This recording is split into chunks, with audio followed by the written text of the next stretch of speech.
rupiah begini, dolar begini, dolar. Orang rakyat di desa nggak pakai dolar kok, ya kan? Oke guys, jadi ekonomi kita akhir-akhir ini sedang tidak baik-baik saja. Di mana dolar itu semakin menguat dan rupiah kita itu semakin melemah. Dan siapa yang paling menderita di sini? Katanya orang desa itu nggak pakai dolar ya guys. Oke, dolar 18.000. Kenapa orang desa yang paling menderita? Katanya orang desa nggak pakai dolar. Tapi nyatanya, kalau dolar 18.000, siapa yang paling menderita? Apakah itu investor? Bukan. Apakah orang kaya? Juga bukan. Justru yang paling menderita adalah orang yang tidak sama sekali memegang dolar. Siapa itu? Petani di desa. Coba pikirkan, ada seorang petani setiap hari ke sawah. Dia tidak main saham, tidak main trading, tidak punya rekening dolar. Tapi ketika dolar naik, biaya hidup ikut naik, harga pupuk naik, harga kebutuhan sehari-hari naik. Dan ironisnya, dia tidak bisa menaikkan pendapatannya sesuka hati. Pertanyaannya, bagaimana masalah ekonomi global bisa sampai ke sawah di kampung kita? Oke, kita masuk ke chapter 1. Dari Wall Street ke desa. Untuk memahami ini, kita perlu mulai dari sumbernya. Misalnya, ada investor asing yang menaruh uangnya di Indonesia. Dan ketika kondisi dunia ini sedang tidak baik-baik saja, maka mereka itu akan khawatir. Akhirnya mereka menjual asetnya, rupiah ditukar menjadi dolar, dan lalu uangnya itu dibawa pulang. Kalau yang melakukan itu hanya satu orang saja, tidak masalah. Tapi kalau yang melakukan itu ribuan investor sekaligus, maka yang terjadi, dolar itu akan melonjak dan nilai dolar ikut naik. Which is ini berarti nilai rupiah kita itu lemah. Dan masalahnya, negara kita itu adalah negara yang terhubung dengan ekonomi global. Jadi gejolak yang terjadi ribuan kilometer di sana bisa berdampak sampai ke desa-desa. Oke, kita next ke chapter selanjutnya. Korban pertama, petani. Dan korban pertama biasanya petani. Why? Because banyak bahan baku pupuk dan pestisida yang masih bergantung pada impor. Yang pembayarannya jelas menggunakan dolar. Begitu dolar naik, biaya impor ikut naik. Dan ujung-ujungnya, harga pupuk pun ikut naik.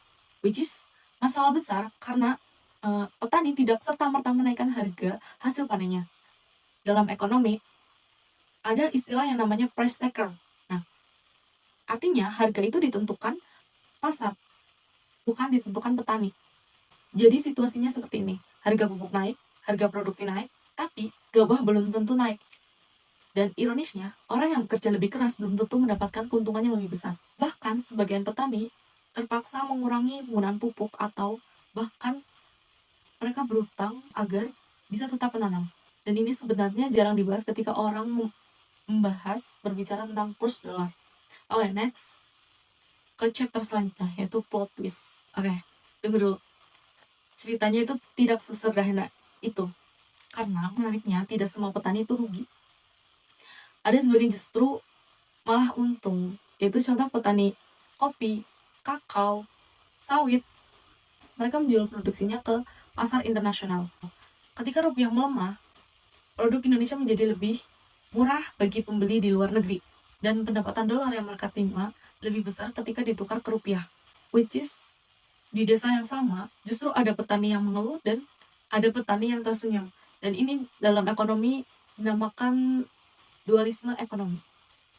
Oke, next ke chapter selanjutnya, yaitu warung dan dapur rumah tangga. Kalau kamu pikir masalahnya hanya sampai sawah, jawabannya tidak ya guys. Karena dampaknya masuk ke dapur rumah tangga. Ketika biaya impor itu naik, biaya produksi naik, biaya transportasi naik, dan itu yang disebut dengan inflasi. Masalahnya, masyarakat di Indonesia itu menghabiskan sebagian besar pendapatannya untuk kebutuhan pokok seperti beras, minyak goreng, gas, transportasi. Ketika harga kebutuhan itu naik, Mereka harus mulai memilih belanja apa yang harus dikurangi, pengeluaran apa yang harus ditunda. Ironisnya, mereka tidak ikut menaik turunkan dolar, tapi mereka harus ikut menanggung akibatnya. Inilah bagian yang tidak disadari banyak orang. Ketika dolar itu naik ke 18.000, yang bergerak itu bukan hanya grafiknya, yang bergerak bukan hanya harga pokoknya, harga sembako, biaya hidup, dan kualitas hidupan keluarga. Ironisnya, orang yang sering terdampak justru mereka yang sama sekali tidak memiliki dolar. Karena pada akhirnya, krisis global tidak datang ke desa dalam bentuk grafik, tidak datang dalam bentuk berita ekonomi, ia datang dalam bentuk beras yang semakin mahal, dalam bentuk pupuk yang semakin susah dibeli, dan dalam bentuk keluarga yang harus mengencangkan ikat pinggangnya. Jadi lain kali kalau mendengar dolar tembus 18.000, ingat, yang dipertaruhkan bukan hanya kurs dolar, tetapi kesejahteraan rakyat. Tulis pendapatmu di kolom komentar dan subscribe untuk konten ekonomi yang mudah dipahami. Saya Olivia Fitriana, pamit undur diri. Terima kasih.